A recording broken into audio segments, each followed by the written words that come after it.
আমরা সবাই মিলেই 300 তো আছি এখানে। আমরা আজকে এখানে উপস্থিত যে সমস্ত দল আছেন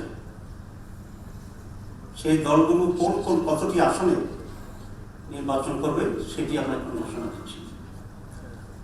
1 নম্বর বাংলাদেশ জামাত ইসলামী 179, জাতীয় নাগরিক party 30, Bangladesh Khelafat Majlis 20, Khelafat Majlis 10, LDP 7, nasal ইসলাম পার্টি 2, আমার Bangladesh party 3, Bangladesh development party 2। আমাদের এই দলের ভিতরে বাংলাদেশ খেলাফত আন্দোলন আছেন, তাদের জন্য এই মুহূর্তে সিটের সংখ্যাটা আমরা নির্ণয় করতে পারিনি, কিন্তু তারা আমাদের শরীরের ভিতরে আছে, এটা আমরা দেখব। আর হচ্ছে জাতীয় নাগরিক পার্টি না,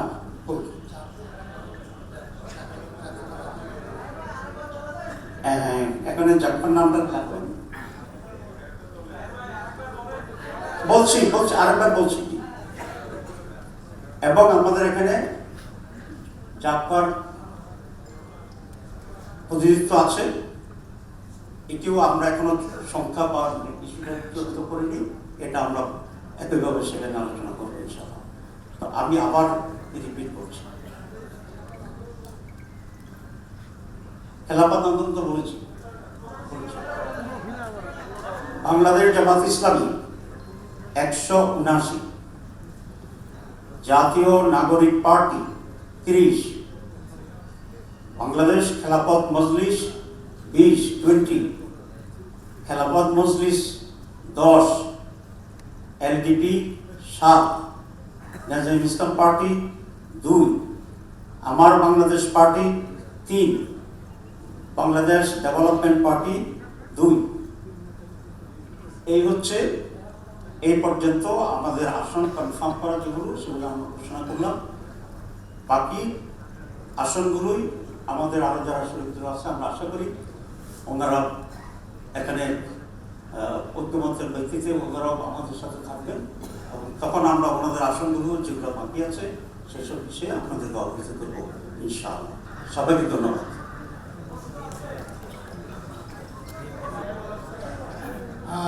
আরেকটা পার্টি আমাদের সাথে সূচনায় ছিল, এখানে দেখা যাচ্ছে না তারা এটা জোটে ভাঙনের কোনো ব্যাপার কিনা। তারা নিজেদের নিয়ে আরো বোঝাপড়া করছেন, তাদের সাথে আমাদের নিয়মিত যোগাযোগ আছে, তারা চূড়ান্ত সিদ্ধান্ত জানাবেন, আমরা আশা করি তারা আমাদের সাথে থাকবেন ইনশাআল্লাহ। আপনারা বলছেন যে অন বক্স পলিসি, আসলে যেহেতু আপনাদের একটা প্রথম এতদিন ধরে যে জোটটাকে নিয়ে আপনারা আগাচ্ছিলেন আর কি, সেই জোটটা 10 দল থেকে 11 দলে, এবং মোটামুটি ভাবে যারা এই ঐক্যের ব্যাপারে শুরু থেকে আপনাদের সাথে একদমই আপনি এটা রিপিট করবেন না, আপনি কি বলতে চান সেটা বলেন। এই এক অন বক্স পলিসিটা আসলে কিভাবে করবেন তাহলে এই জোট যদি ভেঙে যায়? জোট ভাঙবে কেন? জোটটা ভাঙবে না, জোট তো আছে। সেই জোটে হয়তোবা ধরেন কোনো একটা পার্টিকুলার দল তাদের যে কোনো কারণেই হোক তারা একমত হইল না, এর মানে তো জোট পাবে না। এটা আরেকটা জিনিস আমরা ক্লিয়ার করি, আমরা কিন্তু কখনো জোট বলি নাই, আমরা বরাবর বলে আসছি এটা হলো নির্বাচনী সমঝোতা। এখন আমরা বলছি এটা নির্বাচনী ঐক্য। জি, এরপরে আর কারো কোনো প্রশ্ন? ওনাদের অবস্থান পরিষ্কার হওয়ার পরে এটাও জানবেন ইনশাআল্লাহ। আর কয়টি চেয়েছিল এটা তো জানা উচিত না, চাইবো তো আমি সবগুলি, আপনিও চাইবেন বেশি করে।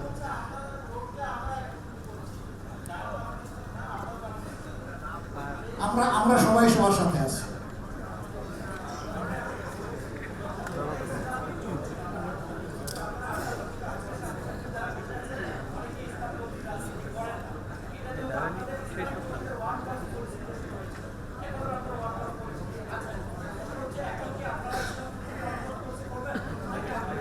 দেখেন আপনার কথা সঠিক না পুরাপুরি।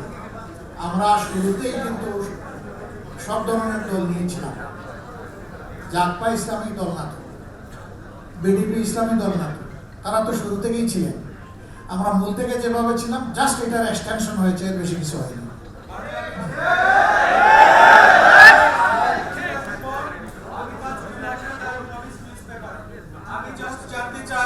যাচ্ছে যে আপনারা যে ইনক্লুসিভ একটা নির্বাচন ঐক্য করেছেন সেটির বিষয় এবং ভিশন কি হবে? এটা কি শরিয়ার যে একটা ব্যাপার আছে সেটি কি এখানে মূল পয়েন্ট হিসেবে থাকবে না অন্যান্য কোনো পয়েন্ট থাকবে? আপনারা আমাদের নির্বাচনী ম্যানিফেস্টোতে সব পেয়ে যাবেন, আমাদের পলিসি পেপারে সব পেয়ে যাবেন। এটা বিস্তারিত বিষয়, এখানে এটা মানে সবিস্তারে বলা সম্ভব নয়। পেয়ে যাবেন, একটু ধৈর্য ধরেন। আমিন ওয়াসসালাতু ওয়াসসালামু আলা রাসূলিল কারীম ওয়া আলা আলিহি ওয়া সাহবিহি ওয়া আহলি বাইতি আজমাইন। 11 দলীয় নির্বাচনী ঐক্যে সম্পৃক্ত দলসমূহের সম্মানিত শীর্ষ নেতৃবৃন্দ, সম্মানিত সাংবাদিক বন্ধুগণ, সুধী মণ্ডলী, আল্লাহ সুবহানাহু ওয়া তাআলার শুকরিয়া আদায় করছি। দেশ, জাতি এবং দিনের প্রয়োজনে আমরা আজকে আপনাদের সামনে এখানে হাজির হতে পেরেছি, আলহামদুলিল্লাহ। ইতিমধ্যে নেতৃবৃন্দ গুরুত্বপূর্ণ বক্তব্য রেখেছেন, আমি এগুলোর আর পুনরাবৃত্তি করবো না। তাদের বক্তব্য আমাদের সকলের বক্তব্য। আমরা 54 বৎসরের রাজনীতির যে ঘুণে ধরা অবস্থা, এটা থেকে জাতি যে মুক্তির আকাঙ্ক্ষা করে, সেই আকাঙ্ক্ষা পূরণের জন্যই মূলত আমরা একত্রিত হয়েছি।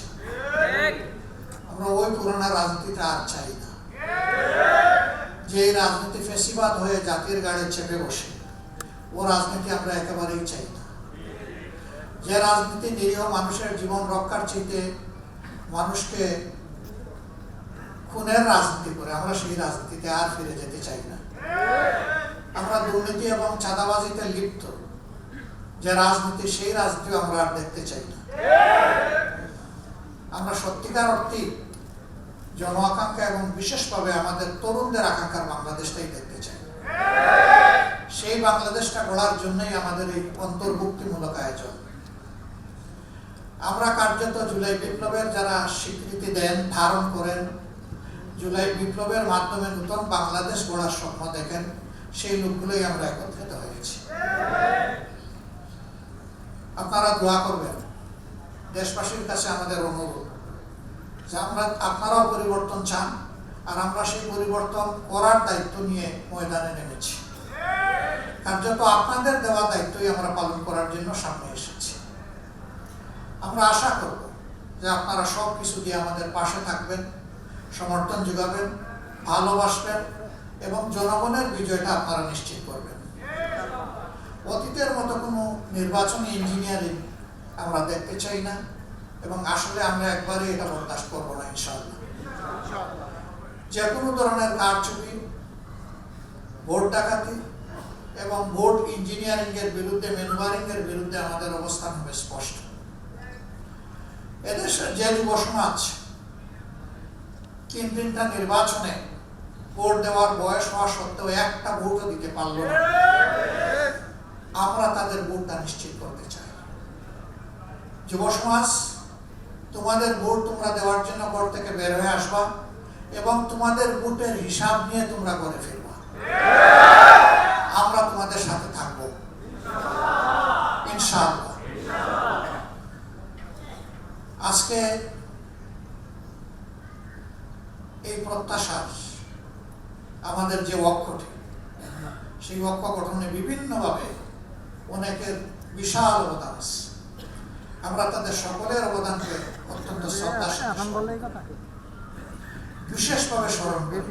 47, 71, 24 সহ জাতির টার্নিং পয়েন্ট, জাতির জন্য যারা জীবন দিয়েছেন তাদেরকে, যারা লড়াই করে আহত হয়েছেন তাদেরকে, এবং যারা বিজয় ছিনিয়ে এনেছেন দফায় দফায় তাদেরকে আমরা সকলের প্রতি শ্রদ্ধাশীল, আমরা সকলের প্রতি কৃতজ্ঞ। আমরা সকলের ঋণ পরিশোধ করতে চাই, একটা নতুন বাংলাদেশ গড়ার মাধ্যমেই ঋণ পরিশোধ করতে চাই। যেই দেশটা হবে আধিপত্যবাদের কবল থেকে মুক্ত, ফ্যাসিবাদের কবল থেকে মুক্ত, এই দুই যন্ত্রণা থেকে মুক্ত একটা নতুন বাংলাদেশ যেন আল্লাহ তাআলা আমাদেরকে দান করে। আমরা লড়ে যাব ইনশাআল্লাহ, আপনারা আমাদের সাথে থাকবেন। সাংবাদিক বন্ধুগণ, আমাদের এই কথাগুলো আপনারা জাতির কাছে পৌঁছে দেবেন। আপনারা কষ্ট করে এখানে এসেছেন, আমরা সকলের প্রতি শ্রদ্ধা নিবেদন করছি। আজকের এই মুহূর্তে বিশেষভাবে মনে পড়ছে আমাদের বিপ্লবী সহযোদ্ধা হাদির কথা, শরীফ উসমান বিন হাদির কথা। সে ছিল বাংলাদেশের জনগণের জীবন্ত কণ্ঠ। সে নিজেই ছিল একটা বিপ্লব, একটা বিপ্লবের আইকন। তাকে কারা হত্যা করেছে জনগণ তা বুঝে। আমরা তার বিচার চাই। তার বিচারটা যদি জনগণ দেখতে পায়, তাহলে জাতির জন্য জীবন উৎসর্গ করতে আরো অনেকেই এগিয়ে আসবে, দায়িত্ব নিবে, ঝুঁকি নিবে, বিপ্লবী হয়ে উঠবে। কিন্তু এই বিচারকে যদি ধামা চাপা দেওয়া হয়, তাহলে দেশে বিপ্লবীর জন্ম হবে না। অতএব হাদির বিচার সহ এরকম বিপ্লবীদের বিচার আমাদের বড়ই প্রয়োজন। আপনারা সবাই ভালো থাকবেন। আল্লাহ তাআলা আমাদের দেশের প্রতি রহম করুন, শান্তির ফয়সালা দান করুন। আগামী 12 ফেব্রুয়ারির নির্বাচনটা জনগণের আকাঙ্ক্ষার নির্বাচনে, সুষ্ঠু নির্বাচনে পরিণত হোক এবং সেই সুষ্ঠু নির্বাচনের মধ্য দিয়ে একটি সোনালী সমাজ বিনির্মাণের নতুন চাপটা রচনা হোক। এ পর্যায়ে আমি অনুরোধ করব, দলগুলোর মধ্যে যে সমস্ত আসনে নিশ্চিতভাবে আমরা একমত হয়ে সবাই বন্ধন করেছি, এখানে কেউ কাউকে সিট দেয় নাই। আমরা সবাই বসে সমঝোতা এবং আলাপ আলোচনার ভিত্তিতে আমরা এই সিদ্ধান্ত নিয়েছি। আগেই বলা হয়েছে যে এই সিদ্ধান্তের পরে যাকে যেখানে দেওয়া হয়েছে তারা আমাদের 11 দলের এবং প্রত্যাশার দেশবাসীর ক্যান্ডিডেট। আমরা তাদের পাশে থাকব, বিজয়ের জন্য একসাথে লড়াই করব এবং প্রিয় দেশবাসীকে আমাদের পাশে দাঁড়ানোর জন্য আহ্বান জানাবো। তো এ পর্যায়ে আপনাদেরকে তা অবহিত করছেন বাংলাদেশ জামাত ইসলামের নায়েবে আমির, যিনি এই কাজে প্রচুর সময় দিয়েছেন, অসুস্থ হওয়া সত্ত্বেও, এমনকি হাসপাতালের বেডে থেকেও তিনি কাজটা করেছেন, দিন রাত অবিরত। আমরা দোয়া করি আল্লাহ তাআলা তাকে সুস্থ করে দিন। উপস্থিত নেতৃবৃন্দের মধ্যে যারা অসুস্থ আছেন তাদের সবাইকে আল্লাহ তাআলা সুস্থতা নিয়ে আমার দান করুন। এবার আপনাদের সামনে আসনগুলার বিষয়ে ঘোষণা দিবেন জনাব ডক্টর সৈয়দ আব্দুল্লাহ মোহাম্মদ তাহের।